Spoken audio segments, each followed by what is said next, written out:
नमस्कार दोस्तों। आज मैं आप लोगों से एक बहुत ही कॉमन टॉपिक पर बात करने वाला हूं, जो जनरली आज के दिन में इस पैंडेमिक के टाइम में लोग बहुत ज़्यादा परेशान हैं जिस बात को लेकर के कि उनको लंग्स का इन्फेक्शन बहुत ज़्यादा हो रहा है। जो लंग्स काम करना बंद कर दे रहा है या लोगों को एमआरआई कराना पड़ रहा है लंग्स के रिगार्डिंग जो प्रॉब्लम्स हो रही हैं। तो आज हम लोग जो डिस्कशन करेंगे ये उन लोगों के लिए जो इन्फेक्टेड हैं या जो किसी भी तरह की लंग्स रिलेटेड डिजीज़ से परेशान हैं, उनके लिए भी बेनिफिशियल है। साथ में जो पूरी तरह से स्वस्थ हैं, जिसको किसी तरह की कोई प्रॉब्लम नहीं है, उनके लिए भी ये वीडियो बहुत ही बेनिफिशियल है, जिससे कि वो अपने लंग्स का ख्याल रख सकें। उनकी जो डेली रूटीन है उसमें कुछ नॉर्मल सी चीज़ों को चेंज करके अपनी लंग्स से रिलेटेड जितनी भी प्रॉब्लम्स हैं उनको दूर कर सकते हैं। साथ में एक बहुत आज का जो टाइम है, जो पैंडेमिक टाइम है, पूरे देश में कोरोना से लोग परेशान हैं। We all are suffering with this problem, not only a particular age group. More than 25% people are suffering with cardiovascular diseases. That includes lungs infection, heart की रिलेटेड जितनी प्रॉब्लम है वो सारी चीज़ें हमारी जो लाइफ स्टाइल है उससे रिलेटेड हैं। और थोड़ी थोड़ी सी कुछ चेंजेस करके या with some life style changes हम ऐसे प्रॉब्लम से इजीली बच सकते हैं।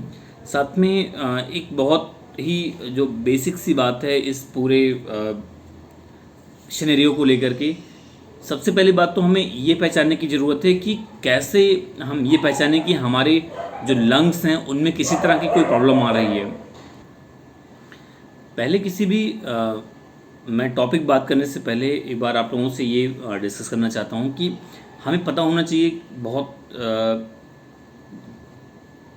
लोगों को ये चीज़ अच्छे से पता है कि हमारा जो लंग्स का काम है हमारी बॉडी में, वो गैसेस को एक्सचेंज करने का है। हम अपनी जो ब्रीद इन में या इनहेल की प्रोसीजर में जो एटमॉस्फेरिक एयर है, जो हमारे वातावरण में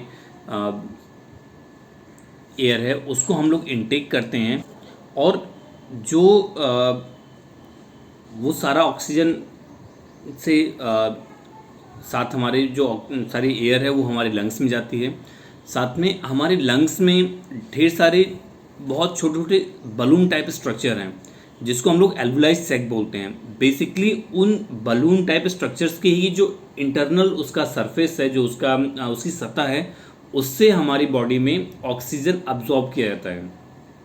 उससे ऑक्सीजन को में हेल्प मिलती है। जितनी ज़्यादा ये एल्वुलाइज सैक हमारे लंग्स में एक्टिव होंगे नंबर्स में और शेप में, साइज़ में, उतना ज़्यादा हमारा लंग्स एफिशिएंटली वर्क करेगा, उतनी ज़्यादा हमारा लंग्स एक्टिव रहेगा।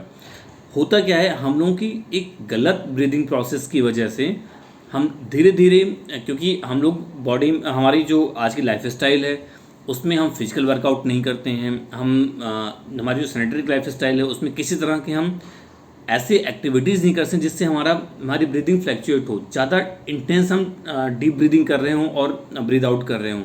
ऐसे कंडीशन में क्या होता है, लंग्स के ऊपर प्रेशर नहीं पड़ता, और प्रेशर ना पड़ने कंडीशन में धीरे धीरे ये एल्वुलाइज जो सैक है वो अपने शेप में छोटे होते होते, और एक टाइम ऐसा आता है कि उनकी जो दीवार है, उनकी जो सतह है, वो आपस में चिपक जाती है, और जिससे कि उनका जो एक्टिवेशन है, उनका जो काम करने का प्रोसीजर है वो कम हो जाता है, और हमारे लंग्स की एफिशिएंसी कम होती जाती है। हमारे जो फेफड़ों की कार्य करने की क्षमता है वो धीरे धीरे बहुत कम होती जाती है। तो जितनी ज़्यादा हम अपने लंग्स को, अपने हार्ट को ट्रेंड करेंगे, उतनी ही अच्छे हमारा ब्लड प्रेशर मेंटेन होगा, और उतना ही अच्छा हमारा लंग्स में ऑक्सीजन कैरिंग कैपेसिटी बढ़ जाएगी। मैं हार्ट की थोड़ी सी बात इसलिए यहाँ पर कर रहा हूँ क्योंकि हार्ट ही हमारा लंग्स जो ऑक्सीजन अब्जॉर्ब करता है, जो इनटेक करता है, वो हार्ट के थ्रू ही, ब्लड के थ्रू हमारी सारी बॉडी में ट्रांसपोर्ट होता है, क्योंकि ब्लड ही हमारे बॉडी में ऑक्सीजन का मीन्स ट्रांसपोर्टेशन वेक्टर है। तो इसलिए हमें फिजिकल वर्कआउट करना बहुत ज़रूरी है, और इसलिए मैंने थोड़ा सा लंग्स के मैकेनिज्म की बात की। अब मैं बात करता हूँ कि हम किस तरह से ये समझ सकते हैं कि हमारे लंग्स में प्रॉब्लम हो रही कुछ।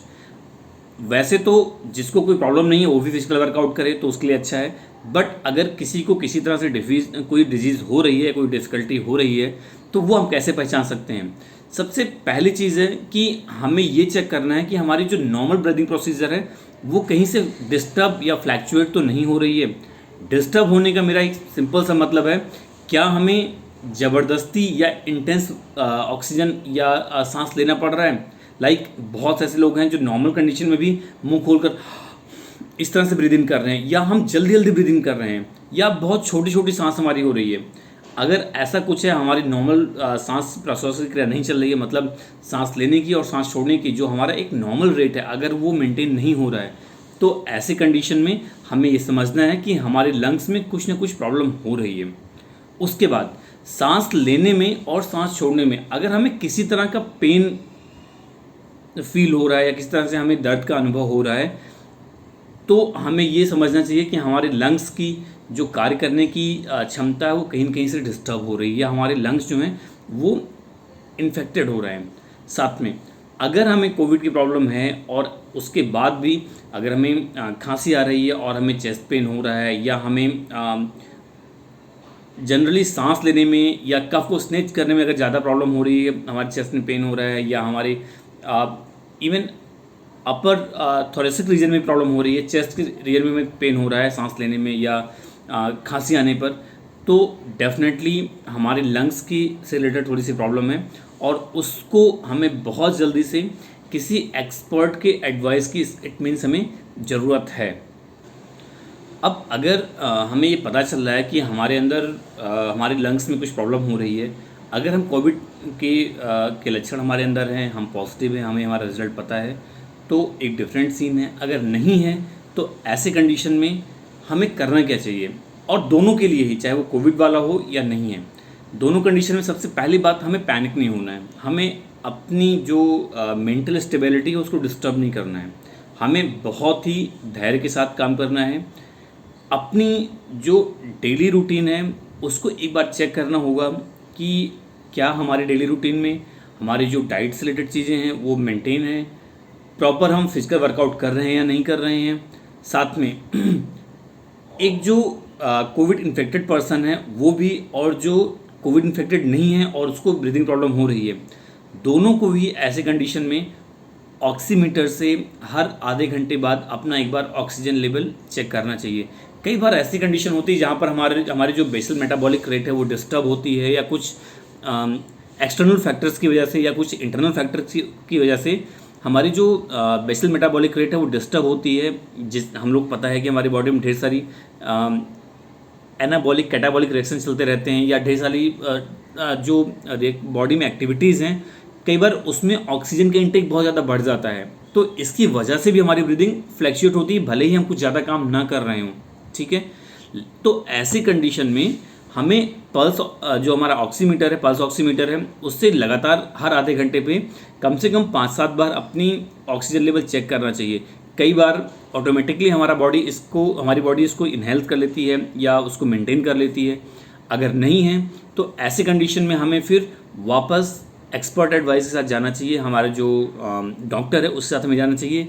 प्लस अगर हमें लग रहा है कि हमारा ऑक्सीजन मीटर, हमारा पल्स डाउन हो रहा है और हम कोविड पॉजिटिव नहीं हैं, तब भी हमें एक बार कोविड टेस्ट के साथ जाना चाहिए। साथ में जो फैमिली मेम्बर्स हैं उनसे थोड़ी सी दूरी बनाना चाहिए, जिससे कि अगर हमारा रिजल्ट पॉजिटिव आ रहा है तो वो इन्फेक्शन हम किसी और को ना स्प्रेड करें। ठीक है, प्लस एक और जो मेजर अगर लक्षण दिख रहा है तो हमें क्या करना चाहिए, हमें किसी भी कंडीशन में टेस्ट मिल रहा है नहीं मिल रहा है, भूख लग रही है नहीं लग रही है, या कई बार ऐसा होता है कि घबराहट में हम लोग अपने डाइट को या अपने रूटीन को चेंज कर देते हैं, लेकिन ऐसे किसी भी कंडीशन में हमें अपने डाइट के रूटीन को चेंज नहीं करना है। कोई भी मेडिसिन या कोई भी थेरेपी हमें तब यूज़फुल होगी हमारे लिए जब हमारी खुद की बॉडी स्ट्रांग होगी। और बॉडी स्ट्रांग कैसे होगी, अगर हम अपनी जो न्यूट्रिएंट्स हैं, जो अपना डाइट है वो प्रॉपरली लेते रहेंगे। हर आधे घंटे में अगर 2-3 बार चेक करने के बाद हमारा लग रहा है हमारा ऑक्सीजन मीटर डाउन है, हमारा ऑक्सीजन लेवल डाउन है, तब भी हमें अपने डाइट को डिस्टर्ब नहीं करना है, हमें खाली पेट बिल्कुल नहीं रहना है। साथ में अपने जो मील्स हैं, means breakfast, lunch, day after meal, dinner, या अगर कुछ और हम न्यूट्रिटिव चीज़ें, जूस, मिल्क या कुछ ऐसी चीज़ें ले रहे हैं, तो वो हमें अपने रूटीन के अकॉर्डिंग ही एज इट इज़ लेते रहना चाहिए, उसको हमें कहीं से डिस्टर्ब नहीं करना चाहिए।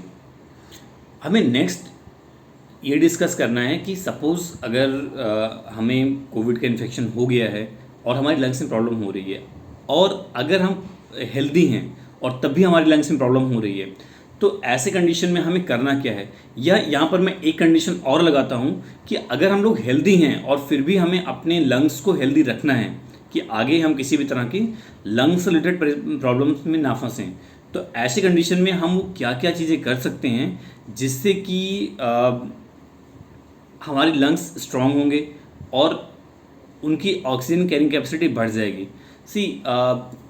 बहुत ढेर सारी डिफ़िकल्ट प्राणायाम्स अवेलेबल हैं जिसको हम कर सकते हैं।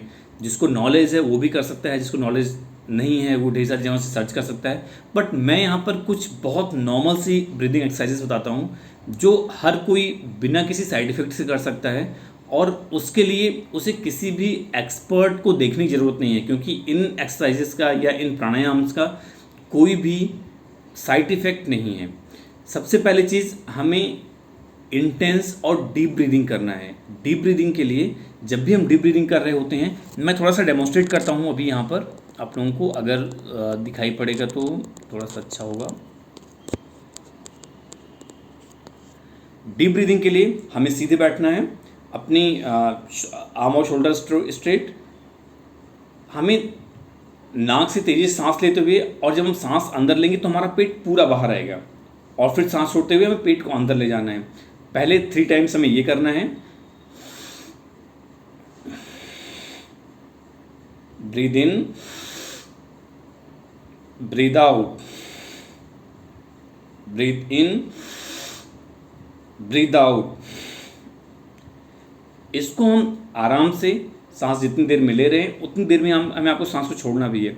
जो मैंने अभी 3 टाइम्स किया है, या 5 टाइम्स, 7 टाइम्स, 10 टाइम्स, ये आपकी अपनी कंफर्टेबिलिटी के अकॉर्डिंग है कि जितना आपका बॉडी, आपका लंग्स आपको अलाउ कर रहा है वो आप करिए। साथ में जब आप 5 से 10 बार इस एक्सरसाइज को, इस प्राणायाम को कर लीजिए, तो इसके बाद में आपको इसे होल्ड करना है। मतलब एक बार हमने ब्रीद इन किया, पूरा पेट को बाहर लेकर आए, और फिर इसको हमें होल्ड करके रखना है। एक 10 तक काउंटिंग करना है, 1 2 3 4 5 6 7 8 9 10, और फिर हमें ब्रीद आउट करना है, और फिर हमें होल्ड करना है, सांस को बाहर निकाल करके और पेट को पूरा अंदर रख के हमें फिर से इसको होल्ड करना है। 1 2 3 4 5 6 7 8 9 10, फिर ब्रीद इन, सांस को अंदर लेते हुए, और फिर यही सेम प्रोसीजर अपनाना है। फिर हमें 10 तक काउंटिंग करनी है। मतलब पहले हम लोग क्या कर रहे थे, केवल ब्रीद इन और ब्रीद आउट करते थे, मतलब सांस को अंदर ले रहे थे और बाहर छोड़ रहे थे। लेकिन जब हम होल्डिंग कर रहे हैं तो ऐसी कंडीशन में हम सांस को अंदर ले रहे हैं, होल्ड कर रहे हैं 10 काउंटिंग तक, और फिर वापस हम छोड़ करके फिर रोक रहे हैं सांस को। मतलब प्राणायाम का जो एक बेसिक प्रोसीजर है, पूरक, रेचक, कुंभक, वो तीनों ही कंडीशन को हम फॉलो करेंगे। पूरक, सांस को अंदर लेना, रेचक, बाहर छोड़ना, और कुंभक मतलब होल्ड करना या सांस को रोक के रखना। तो तीनों ही कंडीशन हम प्रॉपर करेंगे। इसके अलावा हमें सिंपल प्राणायाम करना है जिसको हम लोग अनुलोम विलोम बोलते हैं, लेकिन उसके पहले हम लोग नाड़ी शोधन कर सकते हैं। मतलब हमें अपनी एक नाक को बंद करना है, राइट जो हमारी नॉस्ट्रल कैविटी है उसको बंद करना है। हमें लेफ्ट से 5 टाइम सांस को लेना है और लेफ्ट से ही छोड़ना है। लाइक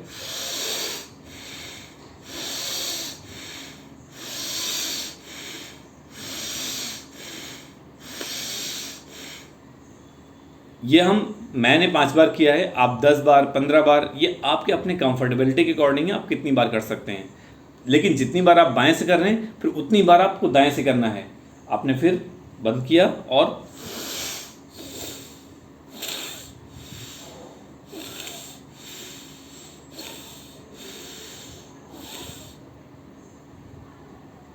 मैंने 5 बार पहले बाएं से लेकर के बाएं से छोड़ा, फिर दाहिने से लेकर के दाहिने से छोड़ा, और अब इसका ऑपोजिट, मतलब हम एक बार लेफ्ट से लेकर के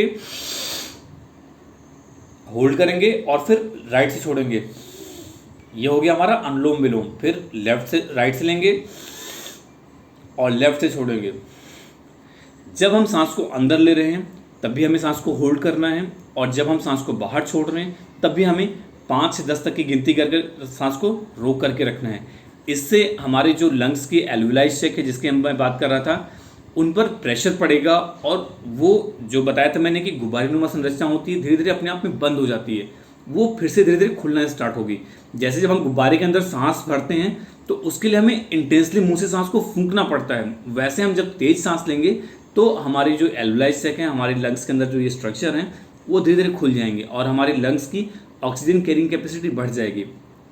इसके अलावा हमारी लंग्स को और स्ट्रेंथ देने के लिए और स्ट्रेंथनिंग के लिए कुछ बहुत ही फंडामेंटल चीज़ें हैं, जैसे कि सीढ़ियों पे चढ़ना उतरना।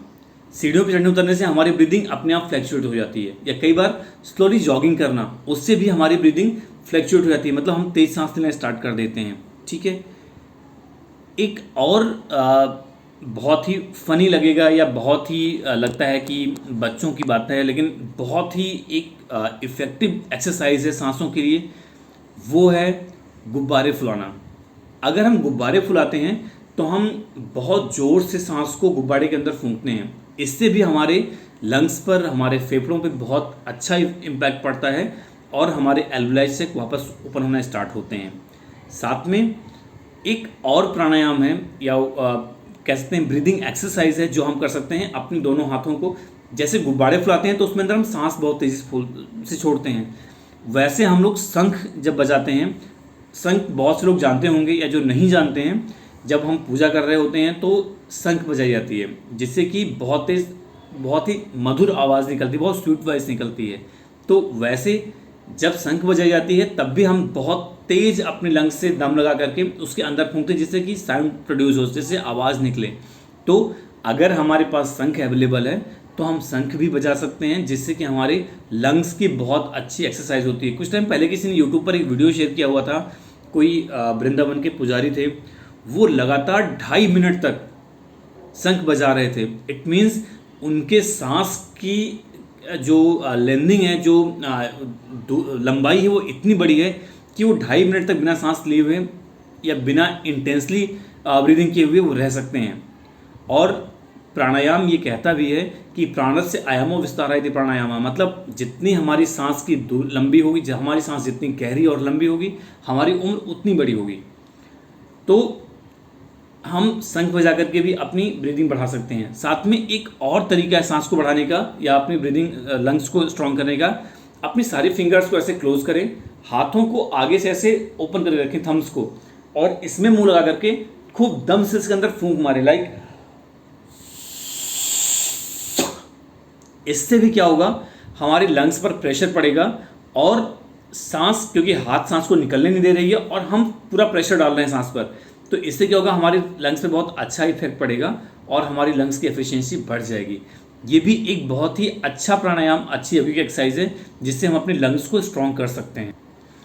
कुछ और नॉर्मल जो तरीके हैं जिससे हम अपनी लंग्स की एफिशिएंसी बढ़ा सकते हैं, जिसमें अगर हमें लग रहा है कि हमारा ऑक्सीजन लेवल बहुत डाउन हो रहा है, तो सडनली अगर हम थोड़ा सा पानी पीते हैं, सिप सिप करके, छोटे छोटे घूंट में अगर पानी पीते हैं, तो भी हमारे लिए बेनिफिशियल होगा।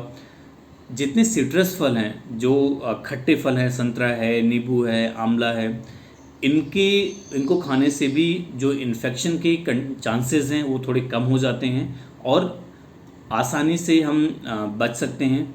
साथ ही में अगर पॉसिबल है तो हर एक रोज़, क्योंकि इसमें लॉकडाउन कंडीशन है, हम बाहर नहीं जा सकते हैं, तो घर में ही या छत पे हुआ, सीढ़ियों पर हम कई बार चढ़ उतर रहे हैं, वॉकिंग बहुत ज़रूरी है। अगर हम वॉक कर रहे हैं तब भी हम बॉडी में अपने ऑक्सीजन लेवल को इन्हेंस कर सकते हैं, जिससे कि हमारी बॉडी कंफर्टेबल रहेगी और जो हमारी जनरल ब्रीदिंग प्रोसीजर है वो डिस्टर्ब नहीं होगी। Thank you so much. मैं इस वीडियो में को यहीं पर एंड करता हूँ। साथ में अभी तक जिसने चैनल को सब्सक्राइब नहीं किया है, please subscribe the channel so that you will can get some new videos. और ये जो मैंने तरीके बताए हैं लंग्स को इन्हांस करने, लंग्स की कैपेसिटी को इन्हांस करने के लिए, वो जिन लोगों को जो स्वस्थ हैं, जिनको कोई परेशानी नहीं है, वो भी इन सारे तरीकों को अपना सकते हैं। जिनको कुछ कंडीशन इन्फेक्शन के लग रहे हैं उनको भी उनके लिए भी ये बेनिफिशियल है, और जिनके लिए जो बहुत ही क्रॉनिक डिजीज से परेशान हैं वो भी आराम से कर सकते हैं। मैंने इसलिए प्राणायाम के बहुत ही बेसिक लेवल्स बताए हुए हैं जिसकी प्रैक्टिस आराम से आप घर पे अपने आप से कर सकते हैं और जिससे आपको बेनिफिट मिल सकता है। Thank you so much. Thank you.